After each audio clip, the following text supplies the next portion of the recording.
राम राम। आज हम अनुसूचित क्षेत्र, जिसे कि इंग्लिश में शेड्यूल्ड एरियाज भी कहते हैं, के बारे में संपूर्ण चर्चा करते हैं, मतलब कंप्लीट इस पर चर्चा करते हैं ना। तो संविधान के भाग 10 में अनुच्छेद 244 में इसका वर्णन मिलता है और संविधान की 5वीं अनुसूची में भी अनुसूचित क्षेत्रों के बारे में बात कही गई है, वर्णन मिलता है मतलब यहाँ पर। और असम, मेघालय, त्रिपुरा, मिजोरम वाले क्षेत्र इसमें कंसीडर नहीं किए गए, मतलब ये क्षेत्र इसमें नहीं आते अनुसूचित क्षेत्र के अंतर्गत। और यहाँ के निवासी सामाजिक आर्थिक रूप से पिछड़े हुए रहते हैं और आदिम निवासी यहाँ पे निवास करते हैं ना।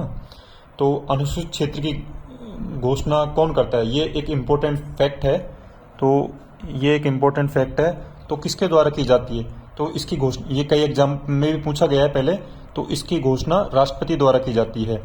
और राष्ट्रपति राज्यपाल की सलाह से मतलब इन क्षेत्रों की सीमाएं या तो बदल सकता है, क्षेत्रफल मतलब सीमा में परिवर्तन कर सकता है, क्षेत्रफल में बदलाव कर सकता है, इन क्षेत्रों के नाम को भी रद्द कर सकता है।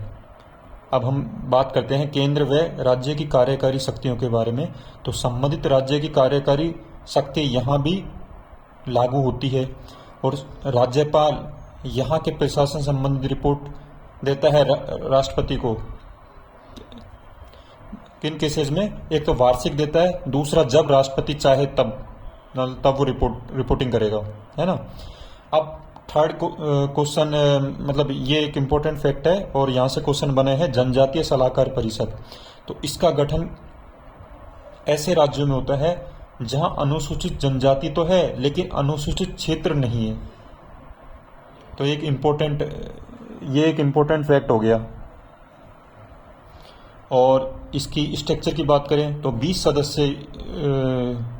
सदस्य होते हैं इसमें, है ना। और जिसमें कि 3/4 सदस्य राज्य विधानसभा में अनुसूचित जनजाति के प्रतिनिधि हों, ये इसकी आवश्यक शर्त है। अब हम अनुसूचित क्षेत्र में लागू विधि के बारे में बात करते हैं। तो राज्यपाल को यह अधिकार है कि राज्य विधानमंडल के किसी अधिनियम को यहाँ लागू न करे या परिवर्तन कर लागू करे, मतलब ये राज्यपाल के ऊपर निर्भर करता है।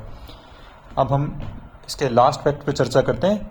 राष्ट्रपति एक आयोग का गठन कर सकता है यहाँ पर, किस लिए? जनजातियों के कल्याण के लिए या फिर इन क्षेत्रों के प्रबंधन के लिए।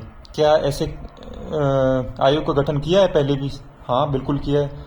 तो UN घेवर की अध्यक्षता वाले आयोग का गठन किया है 1960 में और दिलीप सिंह भूरिया की अध्यक्षता वाले आयोग का गठन किया है 2002 में। Thank you. ये कंप्लीट हुआ चैप्टर।